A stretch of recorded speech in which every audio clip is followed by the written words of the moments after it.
Today we have a great amount of evidence that proves, without a doubt, you will continue to live after your body and brain die. But when your body dies, how can your mind exist without a body or a brain?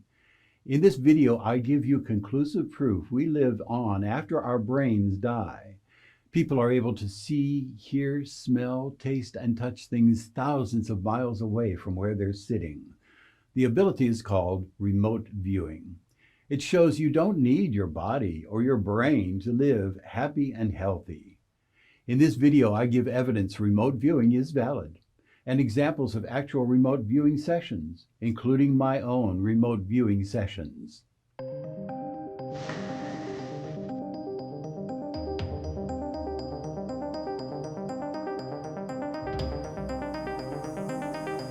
Hello, I'm Dr. R. Craig Hogan, President of the Afterlife Research and Education Institute and Seek Reality Online.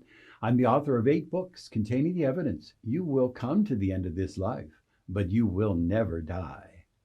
You will live on after your body dies because your mind, the person you really are, is not in your brain and doesn't depend on your brain to function. One of the most convincing demonstrations your mind is not in your brain is remote viewing. A remote viewer sits thousands of miles from a scene and sketches the scene, giving details about it, such as sights, sounds, smells, touches, and tastes. The remote viewer can even remote view the future. None of that could happen if your mind was in the confines of your skull. And remote viewing shows the real world has no space. Remote viewers don't travel to what they see. It is accessible just by intending to see it. Here's an example. A remote viewer named Joe McMoneagle sat quietly in his office with his eyes closed to remote view a far distant location. An experimenter stood at the scene. McMoneagle received no instructions, but that the experimenter would be at the scene. McMoneagle meditated for a time. After a while, he began to see images in his mind. He sketched this scene. This is a picture of the scene where the experimenter was standing. McMoneagle's eyes and brain could not have seen this windmill farm.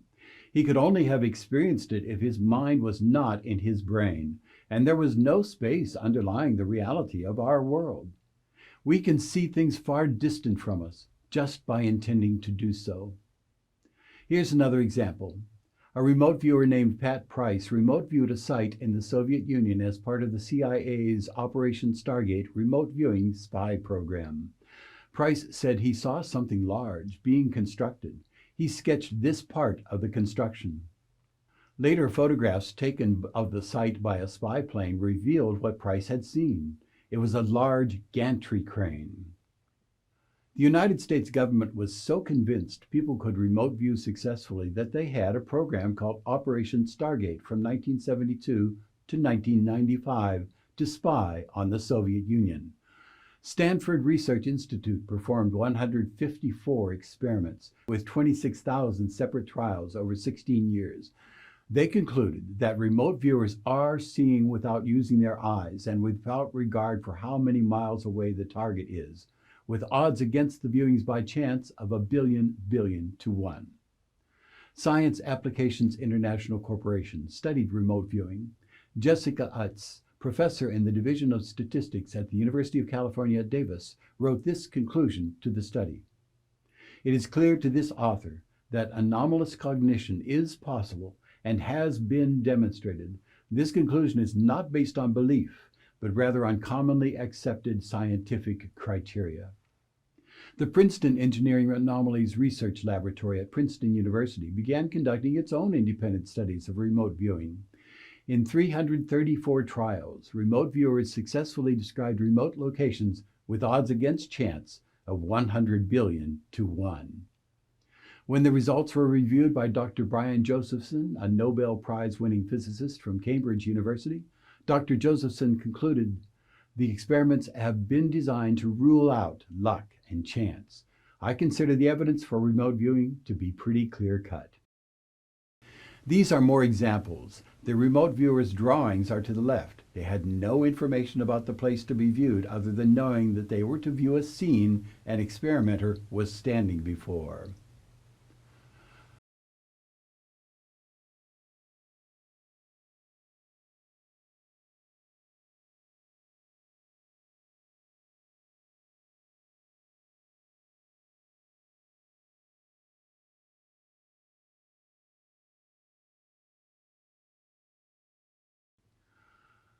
I'm able to remote view.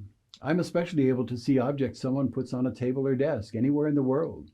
I can sit in my office, close my eyes, and focus on a place where the object is. In the blackness of my mind, I can begin to get images of the object and impressions about it.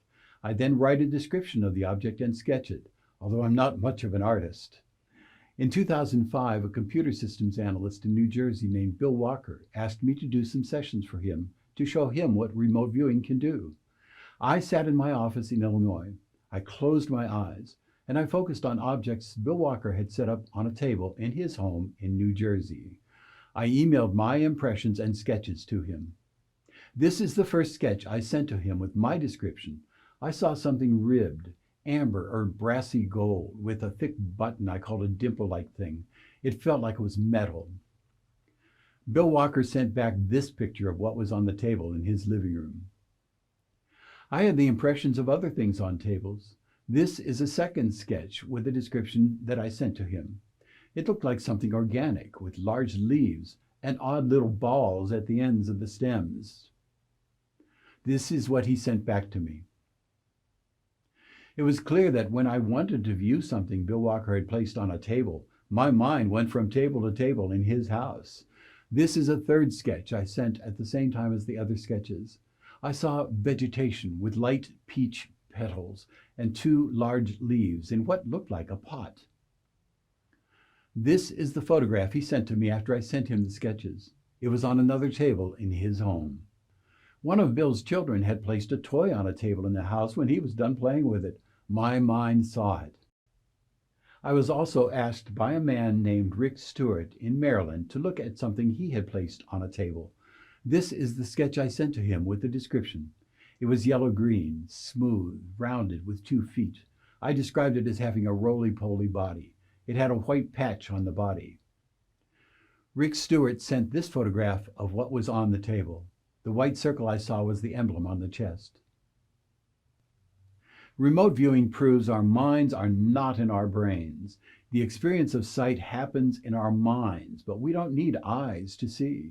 And there is no space in the underlying reality because remote viewers can see things far removed from where they are just by closing their eyes and intending to see them. You can try remote viewing yourself. A link to an explanation of how to remote view and a list of targets to remote view is in the description below. The fact that our minds are not in our brains is evidence that we will continue living after our bodies and brains die.